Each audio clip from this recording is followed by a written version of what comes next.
तुम्हा सर्वांना सर्वात आधी श्री स्वामी समर्थ। आपल्या प्रत्येकाच्या आयुष्यामध्ये सगळ्यांना पैसा पाहिजे, पैशाशिवाय कोणतंच काम होत नाही आणि असं कोणतंच व्यक्ती नाही आहे अंबानीला सोडून की ज्याला पैशाचं टेन्शन नाही आहे। आपल्यासारख्या लोकांना हमेशा नुसतं, कारण पैसे येण्याचे मार्ग एक असतात पण जाण्याचे हातपाय खूप असते, कारण लक्ष्मी माँ अस्थिर राहते। लक्ष्मी माँ खूप चंचल असतात खूप, त्याच्यामुळे त्यांना पैसा तर येतो पण त्यांना बरकत करून घ्यायचं आहे, आपल्या घरामध्ये बांधून ठेवायचं आहे, जेणेकरून की जाणार पण त्यामध्ये पण खूप एक असं असतो ना की काहीच राहत नाही, कितीही पगार असलं तरी काहीच राहत नाही, कितीही असलं तरी खूप जपून जपून खर्च करतो आपण, काही वेस्टेज करत नाही, काही नाही, तरीही बरकत राहत नाही, महिना येण्याच्या आधीच पैसे संपून जातात। त्याच्यासाठी आपल्याला आपल्या घरामध्ये लक्ष्मी नांदावं लागतं। लक्ष्मी जे अस्थिर आहे, चंचल आहे, त्यांना पकडून ठेवायची क्षमता आपल्याकडे असायला पाहिजे। तर आपल्या घरी लक्ष्मी कसं राहणार आहे, तर त्याच्यासाठी आज आपण उपाय बघणार आहे, सेवा बघणार आहे। मी तुम्हाला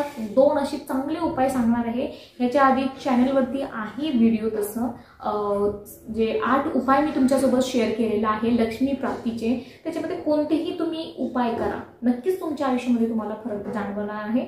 पण तुम्हाला जर शक्य झाले, खूप छोटे छोटे उपाय आहेत, 8 उपाय सांगितले, 8 पैकी 8ही केलं तरी काय हरकत नाही, एकदम चांगले आणि खूपच सोपे असे उपाय सांगितलेले आहे। तर आता आषाढ महिन्यामध्ये 31 तारखेला आपलं एकादशी येत आहे, कामिका एकादशी ज्याला म्हणतात। तर आषाढ महिन्यातली एकादशी आपल्याला कशी करायची आहे, जेणेकरून की तुमच्या पूर्ण आयुष्यभर वर्षभर तुम्हाला पैशाशी रिलेटेड प्रॉब्लेम आयुष्यामध्ये येऊ नये। तर एकादशीचा उपव्रत करणं हा खूप चांगलं मानलं जातं। मीही ह्याच्या आधी करत नव्हते, पण आता आषाढी एकादशीला मी जसे केलेले आहे, त्यानंतर आधी फक्त आषाढी एकादशी करायची, पण उपवास एकादशीची नाही करायची। पण आता आषाढी एकादशी नंतर मी आता महिन्यातले जे 2 एकादशी असतात, 2 एकादशी, 1 पौर्णिमा, 1 चतुर्थी आणि गुरुवार, एवढे उपवास कंटिन्यू आपण करणार आहे। एकादशी मी पण पकडणार आहे याच्यानंतर। तर एकादशी केल्यानं काय होतं ऍक्च्युली, एकादशी हे कोणत्या देवाची पूजा करतो आपण एकादशीला? भगवान विष्णूची पूजा करतो आपण। आपले जे नारायण भगवान आहेत त्यांची पूजा करतो एकादशीला, किंवा तुम्ही विठ्ठल रुक्माई म्हणा किंवा कृष्ण भगवान म्हणा, बाळकृष्ण जे असतात आपले बाळकृष्ण आणि विठ्ठल रुक्मिणी आणि आपले जे विष्णू भगवान आहे, तिन्ही एकच देवांचा अवतार आहे। कोणत्याही देवाचं तुम्ही पूजा त्या दिवशी करू शकता। एकादशीच्या दिवशी पूर्ण उपवास असतो, म्हणजे असं नाही की एक टाइम जेवायचं असतं म्हणून पूर्ण दिवसभर आपला उपवास असतो। आणि त्या दिवशी आई लक्ष्मी आणि भगवान विष्णूची पूजा करणं हा खूप शुभ मानलं जातं। तर आपण भगवान विष्णूची आपण पूजा करणार आहे, कारण की आपल्याला आई लक्ष्मीला प्रसन्न करायचं आहे, कारण आपल्याला लक्ष्मी बांधून ठेवायची आहे, आपल्या घरी स्थिर करायची आहे।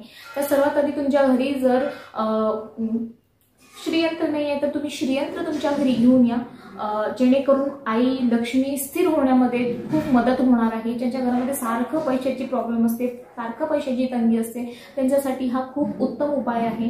श्रीयंत्र तुम्ही घरी घेऊन या, कारण श्रीयंत्र हे आई लक्ष्मीचा आसन असतो। जर त्यांचं घरी आसन असलं तर आसन सोडून आई लक्ष्मी कुठंच जाणार नाही। आणि त्या श्रीयंत्रावर तुम्ही जेव्हा तुम्हाला वेळ भेटलं, की जसं शुक्रवार आहे, मंगळवार आहे, पौर्णिमा आहे, अमावस्या आहे, एकादशी आहे, त्यावेळेला तुम्ही त्याच्यावरती एखादा नवीन सणवार आहे तर त्या दिवशी तुम्ही कुंकुमार्चन करू शकता त्या आसनावर, जे की खूप शुभ मानलेलं आहे। आणि ह्या दिवशी आपल्याला भगवान विष्णूची उपासना करायचं आहे। तर विष्णूची उपासना आपण कसं करणार आहे, त्यांची पूजा करायची आहे, त्यांना धूप दीप अगरबत्ती वगैरे तुम्ही हे करू शकता। नाही तर तुम्ही जसं आपण सत्यनारायणची पूजा करतो तसंही तुम्ही मांडू शकता, काही हरकत नाही। तुमच्याकडे जर तुळशी पत्र आहे तर त्या तुळशी पत्रनेही सुद्धा तुम्ही भगवान विष्णूची 1001 नावे घेऊन फक्त 1 तुळशीपत्र, जसं 1001 तुळशीपत्र आपल्याकडे नाहीये तर आपण काय करू शकतो की फक्त 1 तुळशीपत्र आपल्याला ओम विष्णुप्रियाय नमः, ओम अनंताय नमः, ओम कामाक्षाय नमः असं करून तुम्ही तोच जे तुळशीपत्र आहे तोच तुम्ही असं फिरवू शकता। हरिप्रियाय नमः, लक्ष्मीप्रियाय नमः, विष्णुप्रियाय नमः, तुळशीप्रियाय नमः असं तुम्ही म्हणून हे करू शकता। एकच तुळशी फक्त सारखं फिरवायची आहे आपल्याला, तसं तुम्ही करू शकता। आणि हे भगवान विष्णूची 1008 नाव घेतल्याने म्हणजे खूप जास्त भगवान विष्णू प्रसन्न होतात। त्यानंतर भगवान विष्णूला जे तुळस आहे आपली ती अतिप्रिय आहे, तर तुळशीला त्या दिवशी आपल्याला तोडत नाही, कारण आई तुळशीचं त्या दिवशी उपवास असतो आणि आई तुळशी ही जी आहे ती लक्ष्मीचाच एक स्वरूप असं मानलं गेलेलं आहे। त्याच्यामुळे एकादशीच्या दिवशी त्यांना त्यांना एकतर जल अर्पित करू नये, कारण त्या दिवशी त्यांचा उपवास असतो, आणि तुळशीला तोडूही नाही का, कारण की भगवान विष्णूला तुळशी खूप प्रिय आहे. जर भगवान विष्णूला तुळशी प्रिय आहे तर त्या दिवशी तुळशी अजिबात तोडू नये आणि त्यांना पाणीही देऊ नये, कारण आई तुळशीचा त्या दिवशी उपवास असतो. आई तुळशी समोर धूप दीप अगरबत्ती लावून हरिकुंकू हळद कुंकू वाहायचं आहे, फुलं वाहायची आहे, धूप दीप अगरबत्ती दाखवायची आहे. आणि शक्य असलं तर जे आपल्या हातामध्ये आता हे स्वामी रक्षा आहे आपलं, जे आपण बांधतो, ज्याला कंकण म्हणलं जातं, स्वामी केंद्रात भेटतं.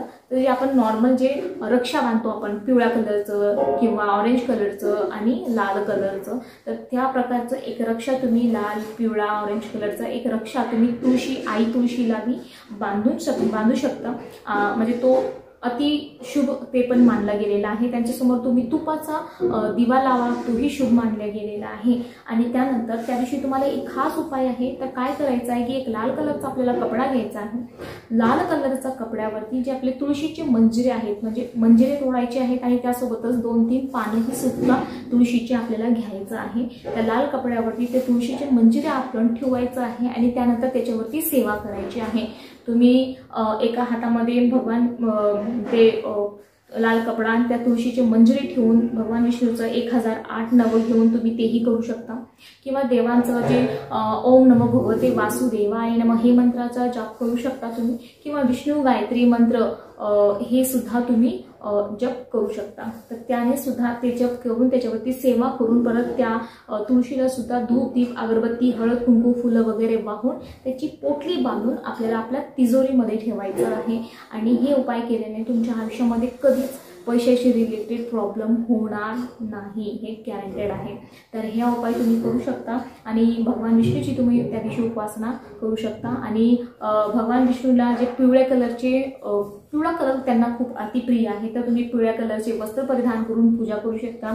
पिवळ्या कलरची जी वस्तू आहे, फळं आहे, स्वीट आहे, ते तुम्ही गोरगरिबांना त्या दिवशी दान करू शकता. हा पण खूप चांगला आहे. तर ही ह्या प्रकारची जी आषाढ महिन्यातली जी 31 जुलैला आपली कामिका एकादशी आहे त्याच्यावरती योग पण खूप चांगले निर्माण झालेले आहेत. त्याच्यामुळे तुम्ही हे कामिका एकादशीला एवढे उपाय करा. नक्कीच तुमच्या आयुष्यामध्ये पैशाशी रिलेटेड जे काही प्रॉब्लेम आहे त्याच्यातून तुम्हाला ती सुटका लवकरात लवकर होणार आहे. तर भगवान विष्णूला आपल्याला प्रसन्न करायचं आहे, कारण भगवान विष्णू जर प्रसन्न झाले तर आई लक्ष्मी सुद्धा प्रसन्न होणार आहे. आणि आई लक्ष्मी एकदा प्रसन्न झाले तर ते आपल्या घरी टिकून राहणार आहे. तर टिकून राहण्यासाठी आपल्याला वर्षभर पौर्णिमा करायची आहे महिन्यातली, नाहीतर एकादशीची पूजा करा आणि त्या दिवशी तुम्ही त्यांची उपासना करा. पण मनोभावे करा, शर्त आहे मनोभावे करा. कारण कोणत्याही देवाला तुमची उपास करायचा आहे, तुमची कपडा लत्ता किंवा पैसे वगैरे त्यांना काहीच गरज नाही. त्यांना फक्त प्रत्येक देवाला फक्त आवड आहे त्यांचं नामस्मरण करणं, त्यांची आरती म्हणणं, त्यांचे पारायण करणं हे त्यांना अतिप्रिय आहे.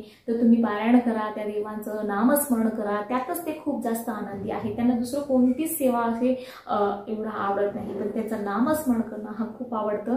तर एकादशीचं व्रत नक्की करा आणि ह्या उपाय तर तुम्ही नक्की करून बघा, तुमच्या आयुष्यामध्ये नक्कीच बदल होणार आहे. तर व्हिडिओ आवडला असेल तर लाईक सबस्क्राईब नक्की करा. श्री स्वामी समर्थ.